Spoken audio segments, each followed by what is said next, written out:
السلام علیکم۔ نزدیک میں آنے والی آوازوں میں سے سب سے قریب ترین آواز ضمیر کی آواز ہوتی ہے، لیکن بہت کم لوگوں کو سنائی دیتی ہے۔ بہت کم ایسا ہوا ہے کہ قدر کرنے والوں کو قدر کرنے والے ملے ہوں، ورنہ قدر کرنے والوں کو ہمیشہ بے قدرے لوگ ہی ملتے ہیں۔ سب کے سامنے اپنا دکھ بیان نہ کرو، کیونکہ آپ کے ساتھ رو کر سنیں گے اور پھر دوسروں کو ہنس کر سنائیں گے۔ اگر لڑکی کو آپ کی باتوں سے فرق پڑتا ہے اور اس کی آنکھوں میں آپ کے لیے آنسو آ گئے ہیں، یقین مانیے آپ سے وہ بہت محبت کرتی ہے۔ جنت کی حوروں سے بڑھ کر وہ عورت ہے جس کو ایسے مرد ملا ہو جو ہر وقت اس سے پیار کرتا ہو اور اسے خوش رکھنے کی کوشش میں لگا رہتا ہو۔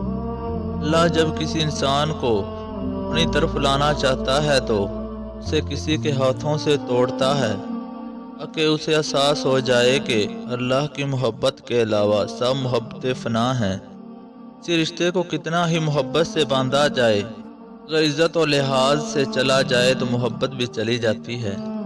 ایک عورت اپنے شوہر کو سب سے بہترین تحفہ یہ دے سکتی ہے کہ وہ تمام نامحرم سے نکاب کرنے لگے۔ اس سے شوہر کو بھی یہ احساس ہوگا کہ اس کی بیوی اس سے کتنی محبت کرتی ہے،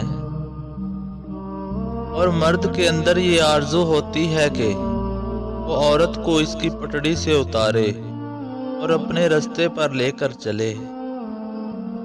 مرد جب عورت کو کھو بیٹھتا ہے اب اسے اس کی قدر ہوتی ہے، لیکن تب تک عورت کے دل سے اتر چکا ہوتا ہے۔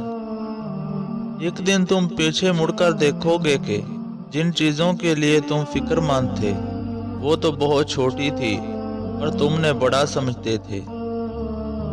محبوب بلا وجہ ناراض ہونے لگے تو سمجھ جائیں کہ اداس ہے، اس کو آپ کی محبت کی ضرورت ہے، آپ کی توجہ کی ضرورت ہے۔ اس سے ناراض ہونے کی بجائے اس کو خوب سارا پیار دیں۔